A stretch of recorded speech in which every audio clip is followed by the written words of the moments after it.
Bonjour à tous, bonjour à tous les internautes de Télérama.fr.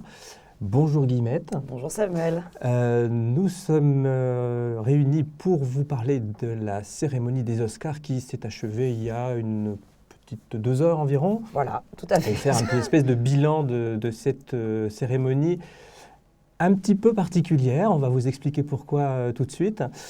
Alors, avant toute chose, je vous rappelle que vous pouvez, et vous êtes bien sûr invité à commenter ce que nous allons raconter avec Guillemette, à nous poser des questions et nous essaierons, dans la mesure de nos moyens, d'y répondre.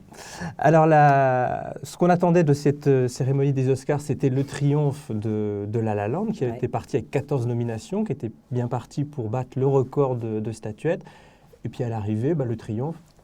Pas de raz-de-marée, finalement pas de raz-de-marée du tout. Bon, il aurait vraiment fallu qu'ils aient quasiment toutes les statuettes pour battre le record de Titanic. Hein. Donc il aurait fallu qu'ils aient toutes leurs nominations, c'est-à-dire les 14. Mais en fait, ils ont eu 6 Oscars seulement, ce qui est finalement très peu par rapport au pronostic. Et surtout, il y a eu ce truc mais absolument dingue de la fin. Voilà, on a cru qu'ils allaient avoir une septième statuette et la film. Principale. Et en fait, grosse boulette que l'on va vous montrer tout de suite. The Academy Award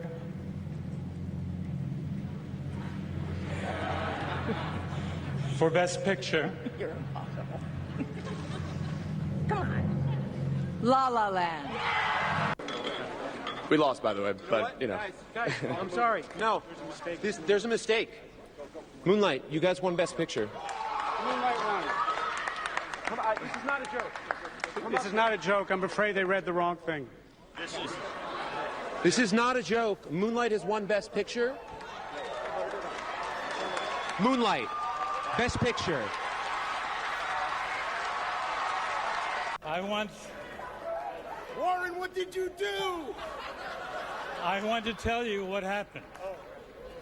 I opened the envelope, and it said, Emma Stone, La La Land. That's why I took such a long look at Faye and at you. I wasn't trying to be funny.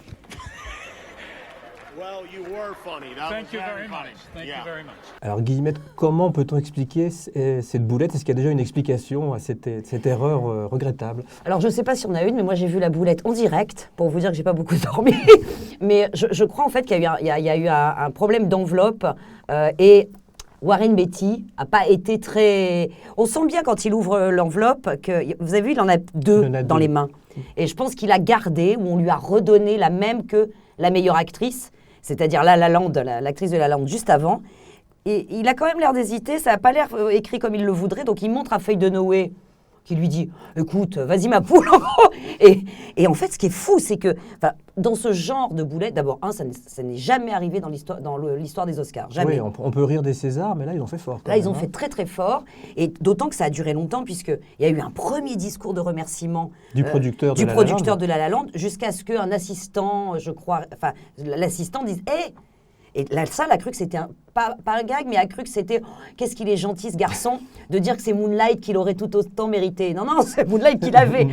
Et ça a vraiment duré longtemps. C'est dans le genre gaffe. C'est une très longue gaffe.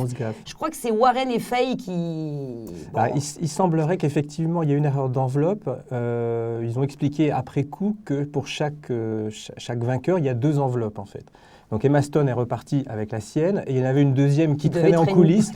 Et ils ont donné la mauvaise à ce pauvre Warren Beatty. Effectivement, on le voit vraiment hésiter sur cette histoire de... Oui, parce c'est pas la bonne. Il doit y avoir marqué meilleure actrice La La Land. Ou alors il doit y avoir écrit meilleur film La La Land. Voilà. Et donc, à l'arrivée, c'est la boulette. Alors, c'est la faute de Faye. Elle aurait dû soutenir Warren. Elle aurait dû lui dire, mais non, c'est pas ça.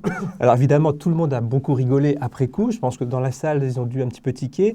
Et il y a eu sur Twitter le réalisateur M. Night Shyamalan qui a fait un tweet très très drôle. Donc on rappelle que M. Night Shyamalan est le spécialiste des énormes twists dans ses films, les coups de théâtre.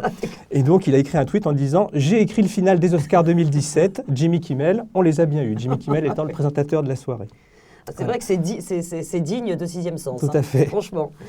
Alors, j'ai une question du coup, ça allait aussi dans le sens de la déception par rapport au raz-de-marée La La Land. C'est-à-dire, pendant toute la soirée, on disait « Oh, toujours pas vraiment un Oscar, toujours pas vraiment de La La Land. Oui, un petit Oscar de ceci, l'Oscar des décors, mais ça n'enflait pas. Donc là, en fait, c'était quand même enfin la consécration qui arrivait, et puis non. Et puis non.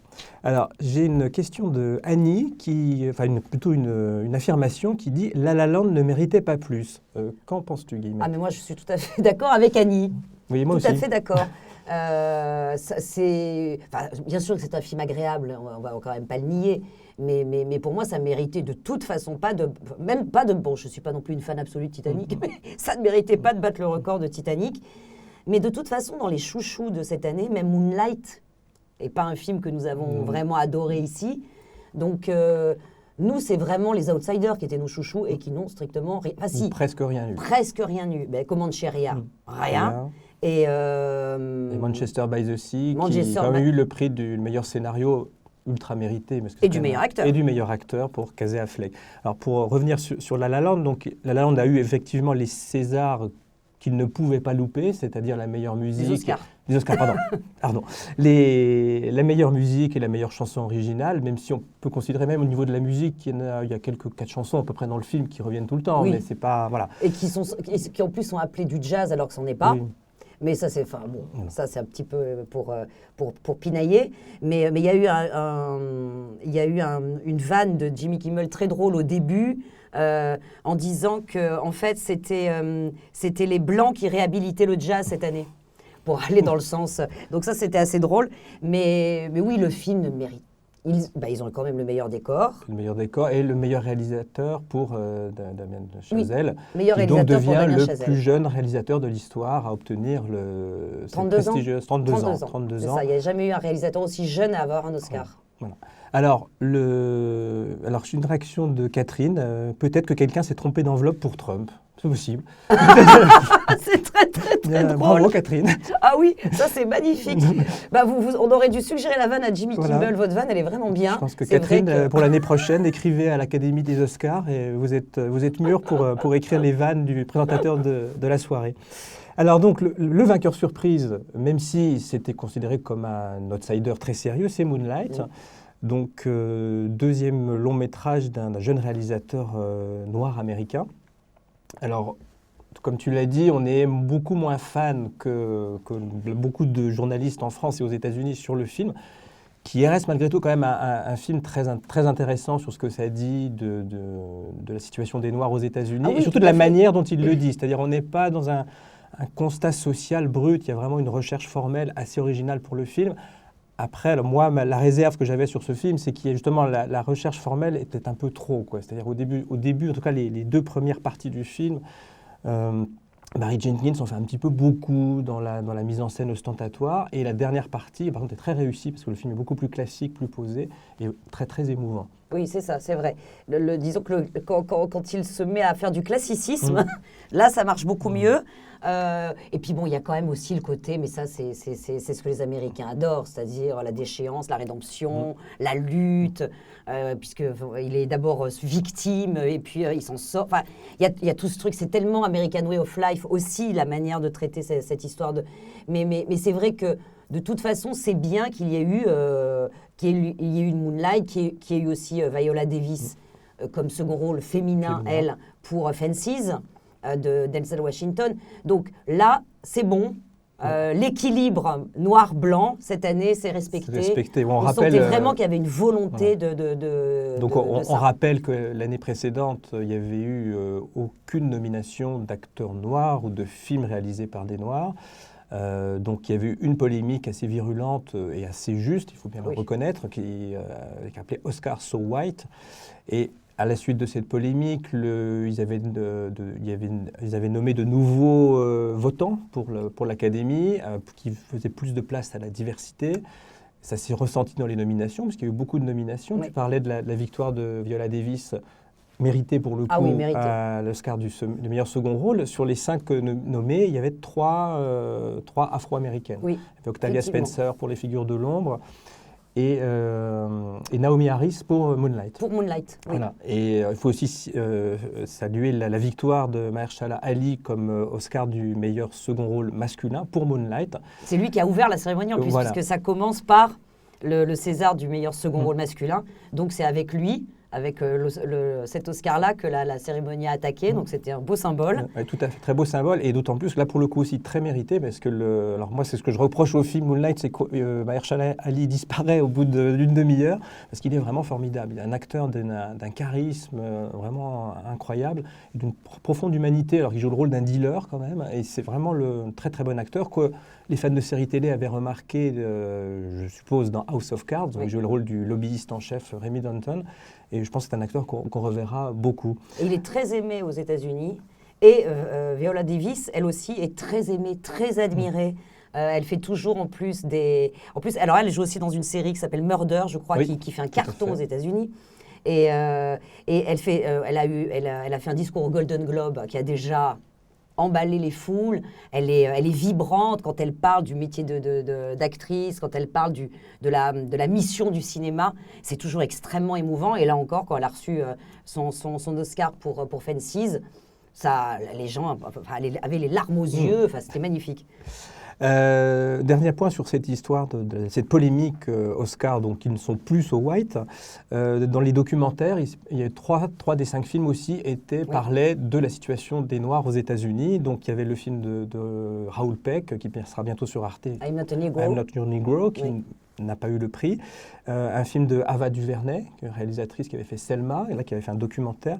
Et le film qui a remporté la statuette, qui est une grande fresque documentaire sur l'affaire O.J. Simpson, O.J. Made in America, qui paraît-il est formidable. Qui est formidable et qui avait déjà raflé aux États-Unis pratiquement tous les prix raflables, y compris à la télé. Puisqu'en fait, c'est un documentaire qui dure 6 heures, mais qui après a été formaté en version aussi cinéma et tout.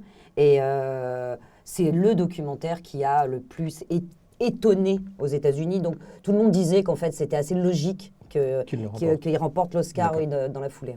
Alors j'ai une remarque de Nadine qui dit bravo à Moonlight, excellent film. Et à Casey Affleck pour son interprétation si émouvante de Manchester by the Sea. Est-ce que tu es d'accord sur Casey Affleck ? Je suis toujours d'accord sur Casey Affleck quand on lui fait des compliments, mais il faut dire qu'il y avait une concurrence absolument folle. Moi j'ai trouvé cette année... à part Ryan Gosling, auquel j'aurais pas donné le prix, mais pas parce que je ne suis pas fan de La La Land, mais parce que là, pour le coup, je ne trouve pas qu'il soit particulièrement fascinant dans La La Land. Mais moi, j'avais peut-être, je sais pas, un petit chouchou pour un certain Captain Fantastic, par exemple. Bon, je suis très, très, très fan de Viggo, et je trouve que c'est un acteur vraiment... incroyablement éclectique, qu'on trouve toujours là où on ne l'attend pas. Puis bon, d'une humanité. Il parle français, il a tout. Viggo a tout. Et c'est un film qui a été en fait redécouvert aux États-Unis parce qu'il a fait très, très, très peu d'entrées. Parce que c'était vraiment un film indépendant, en plus coproduit un peu bizarrement. Donc il avait fait peu d'entrées en salle. Et après, il a petit à petit été découvert en VOD, sur des supports, tous les supports possibles. Et il a pris une petite cote en fait. Juste avant les Oscars. Donc je me disais peut-être que Viggo, mais bon, pas Viggo. Non, pas à ce point. Moi, je suis d'autant plus ravi de la victoire de Casey Affleck, c'est qu'en plus, elle va un peu à l'encontre des récompenses habituellement des lauréats habituels des Oscars pour les meilleurs second rôles, féminins ou masculins d'ailleurs. C'est qu'en général, c'est vraiment la prime à la performance, genre la métamorphose physique. Et là, Casey Affleck, il est plutôt dans la retenue absolue, c'est même plutôt moins, c'est plus. Ah oui. Et voilà, donc là, je trouve que c'est plutôt un très très bon critère de jugement de la part des votants. Alors, on passe à l'Oscar de la meilleure actrice. Alors, on est un petit peu déçus, forcément. On attendait Isabelle Huppert. On se disait est-ce qu'elle allait faire le grand chelem. Elle ne l'a pas fait. Alors, j'ai une réaction de Fred qui dit que la déception n'est pas si grande pour Huppert. Elle a quand même cumulé une bonne douzaine de prestigieux prix grâce à ce elle, et c'est déjà formidable. Bien sûr. Non, mais tu es d'accord? Je suis tout à fait d'accord. Mais c'est vrai que là, c'était le grand chelem. Là, c'était vraiment... C'était la cerise. C'était la cerise. Si, quand même, en fait, ce qui est un peu décevant, mais Jimmy Kimmel, dans sa présentation d'Isabelle Huppert au début de la cérémonie, l'a dit avec beaucoup d'humour, c'est « Isabelle, on est très content que vous soyez là. Je vous souhaite plein de bonheur ce soir, mais personne n'a vu votre film. » Voilà. Donc, et je pense que vraiment, déjà, ça induisait que un Golden Globe, certes, la presse, mais que dans les votants de l'Académie, il y avait peut-être 3 pelés attendus qui avaient vu elle, et que ça compromettait quand même pas mal la statuette. Et puis, il faut être honnête, que la délicieuse Emma, c'est vraiment pour moi, c'est la force de La La Land. Parce que je trouve que cette actrice... Moi, je suis pas tout à fait d'accord. Voilà, mais moi, Alors, moi, je la trouve quand même délicieuse. Deux choses évidemment sur cette défaite relative d'Isabelle Huppert, c'est que la déception doit être effectivement relativisée parce que la concurrence était quand même très, très, très relevée. Autant au César, il n'y avait pas photo, autant là... Alors, Emma Stone, je vais en dire 2 mois après, mais il y avait quand même Ruth Negga dans Loving qui était vraiment formidable. Magnifique. Il y avait Meryl Streep dans Florence Foster Jenkins qui était pas mal non plus. Oui. Puis en plus, c'était sa 20e nomination. Et elle aurait pu, si elle avait eu l'Oscar, et enfin arriver au record de Katharine Hepburn, c'est-à-dire 4 Oscars. Bon, elle en a que 3 pour le moment. 3, c'est déjà pas mais mal. 20 nominations, c'est dingue. Voilà, et donc Emma Stone l'a emporté. Alors moi, j'avoue que j'aime beaucoup cette actrice. Je trouve qu'elle était formidable dans les films de Woody Allen. Là, moi, je trouve qu'elle en fait quand même beaucoup. Elle minaude tout le temps. Enfin voilà, je trouve par rapport à Ryan Gosling, lui, j'ai vraiment beaucoup aimé dans La La Land.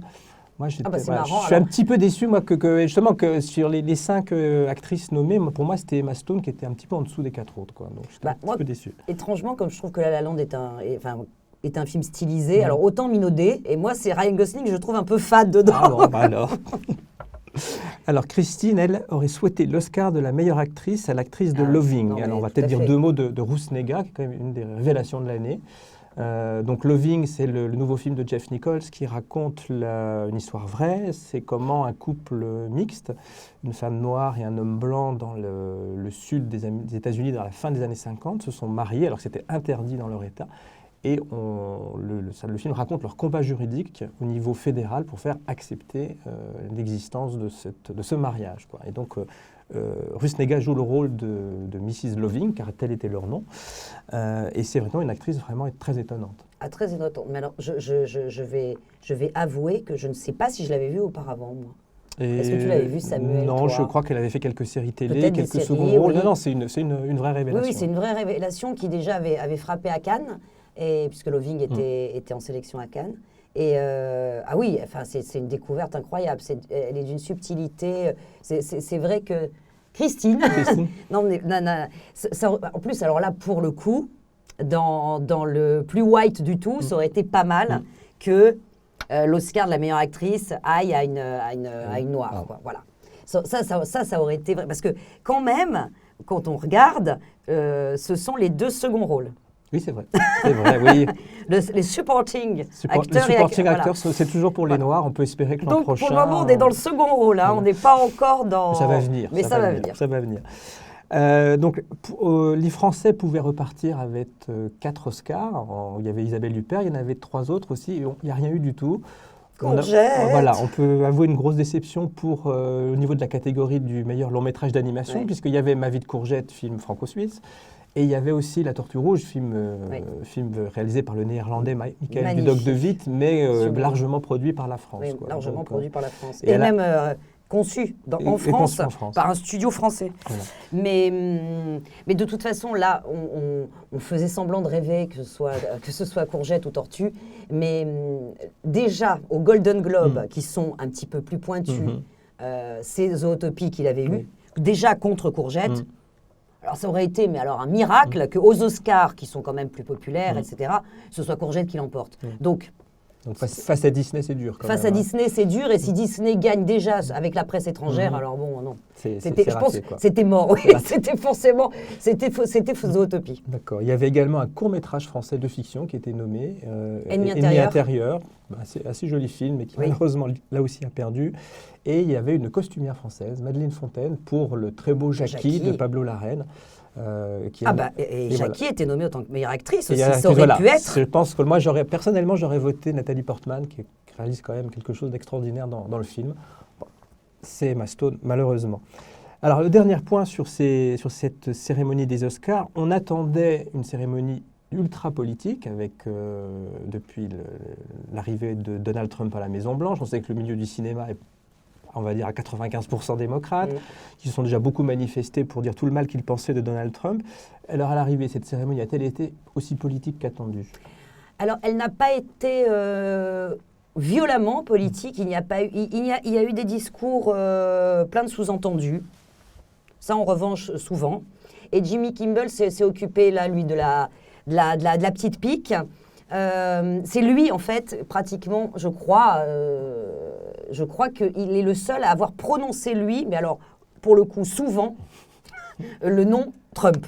Il y a même eu un moment quand même assez drôle en milieu de soirée, puisqu'il n'arrêtait pas quand même de lancer des petites piques sur Trump, où il a fait mine de s'inquiéter que Trump ne tweete pas. Voilà, il avait dit qu'il ne regarderait pas la soirée. Hein. Voilà. Mais bon, c'était évidemment allusion aussi au discours de Meryl Streep, au Golden Globe, où Trump avait carrément insulté Meryl Streep après par tweet. Donc Jimmy Kimmel commence à s'inquiéter en disant « Mais c'est pas possible, comment ?» Et en fait, ils affichent soi-disant le Twitter de Donald Trump à l'écran et il lui envoie lui-même un petit message « Tu dors ? Qu'est-ce qui se passe ?» Voilà, donc là, c'était, disons, le maître de cérémonie qui s'occupait de ça. Et alors après, les acteurs étaient et même la présidente de l'Académie des Oscars, qui est montée sur scène, étaient dans des discours humanistes, mais où à chaque fois, ils disaient « Il n'y a pas de frontières, il n'y a pas de mur, les artistes, nous sommes un magnifique peuple de mixité. Ici, nous avons des nommés dans toutes les catégories, dans tous les pays, dans tous les... Enfin, oui, ils ont beaucoup insisté là-dessus. Il y a eu Gaël Garcia Bernal qui remettait un prix et qui avait été vraiment ovationné par la salle, parce qu'il a dit qu'il était un travailleur immigré, un être humain. Et lui, effectivement, a redit cette hostilité à tous les murs. Alors Kimmel, au début de la soirée, il avait lâché quand même bienvenue aux spectateurs américains et à ceux des 220 pays qui nous détestent aujourd'hui. Ça, c'est magnifique. C'est quand même assez belle entrée en matière. Oui. Et ensuite, alors de manière plus, on va dire, humaniste, plus solennelle, il a dit « Je ne peux pas unir ce pays, mais si chacun d'entre vous peut entamer un dialogue avec quelqu'un avec qui vous n'êtes pas d'accord, ce serait un bon début. » Voilà, ce qui résume assez bien la tonalité globale de la soirée.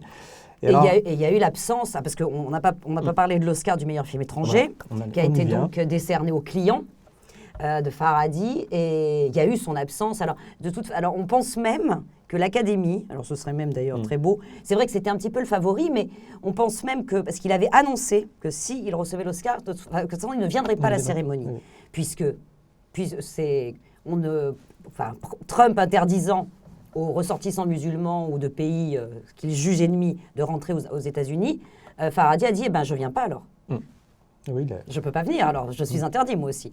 Et ça, en fait, il l'a dit avant. Et on pense que l'Académie a donné d'autant plus l'Oscar aux clients pour pouvoir mettre en scène cette absence. Et donc, il y a eu une lettre de Farhadi qui a été lue par l'une de ses productrices, où vraiment il insistait sur le fait que c'était un discours de haine, une loi de haine, etc. Enfin, c'était assez fort. Voilà, il faut signaler qu'avant la cérémonie, les 5 réalisateurs nommés pour l'Oscar du meilleur film en langue étrangère avaient fait un texte commun pour dire que, voilà, pour rappeler l'importance de la liberté de création qui était en gros la seule forme qui permettait d'unir le monde entier, quoi. Donc, ils avaient fait avant même la cérémonie un discours très politique. Voilà. Et donc, Farhadi a gagné pour ce film qui n'est pas son meilleur, il faut quand même le reconnaître. Mais voilà, alors, heureusement que ça a servi à faire un beau geste politique, parce qu'effectivement, moi, le client, j'aime pas ça, mais maintenant, on est un peu embêté de dire c'est un mauvais film, tant mieux si le film fait avancer les choses, et voilà, il rappelle l'importance du cinéma en langue étrangère aux États-Unis aussi. Tout à fait. Alors, on a une dernière remarque d'une internaute, Isée. Alors, ça va nous permettre de parler en vitesse des Oscars techniques. Alors, Isée pleure pour l'Oscar des meilleurs effets visuels qui a donc été attribué au Livre de la Jungle. Alors, c'est le remake avec acteurs et une image numérique. Des grosses images numériques du film de Disney. Du tigre, de la panthère et compagnie. Donc, cet Oscar-là. Et elle pleure aussi pour l'Oscar du meilleur maquillage attribué à Suicide Squad. Visiblement, on n'a pas vu les mêmes films, explique Isée. Qu'en penses-tu, Guillemette, de ces 2 Oscars ? Pour les effets visuels, franchement, moi je ne suis pas très fan du Livre de la Jungle, je suis d'accord avec Isée, mais sur les effets visuels, quand même, ça avait quand même une certaine gueule. Donc, bon, les animaux numériques, mais donc, bon, ça marche quand même pas mal. C'est vrai que les maquillages de Suicide Squad, c'était tellement atroce. Mais c'est le comic book en même temps. On est un peu dans l'esprit. Mais c'était vraiment moche quand même. C'était vraiment moche. Et de toute façon, il n'y avait que 3. Et je ne me souviens même pas les 2 autres. Il n'y avait que 3 nommés dans la catégorie maquillage. Peut-être que Isée se souvient des 2 autres. Et dans la catégorie des effets visuels, alors, il y avait quand même les créatures fantastiques. dont moi j'ai trouvé Oui, que qui était assez vraiment réussi, l'univers voilà, était ouais. magnifique. Les Créatures Fantastiques, d'ailleurs, a eu, je l'ai noté, vous voyez, je suis sérieuse, hein. Les Créatures Fantastiques a eu les meilleurs costumes. Meilleur costume, assez mérité aussi, très Oui, des beaux les costumes. meilleurs costumes, et ils étaient pour les meilleurs décors, mais ils se sont fait battre par La La Land. Mais ils étaient aussi pour les meilleurs effets spéciaux, ça aurait pu aussi. Oui, mais c'est vrai que ce ne sont pas les films les plus... Ah voilà, Alors, oh là là, donc super. Isée réagit très bien. Donc, nommé au meilleur maquillage, Star Trek Beyond et Mr. O. Oui, mais Mr. Ove, on l'a pas vu. Enfin, moi, je l'ai pas vu. Je sais pas. On a vu la bande-annonce, mais on sait pas exactement ce que ça vaut. Oui, Star Trek Beyond. Oui, après toutes les créatures Star Trekiennes étaient pas mal. Donc, mais vous voyez, Isée, il n'y avait pas beaucoup de choix, il faut dire. Effectivement. Très bien. Merci Guillemette pour ce palmarès et ce commentaire à chaud. Et quant aux internautes, nous vous donnons rendez-vous dès demain soir à 18h pour le 2e numéro de Cinérama où nous évoquerons l'actualité des films de la semaine. Bonne journée à tous et à très bientôt.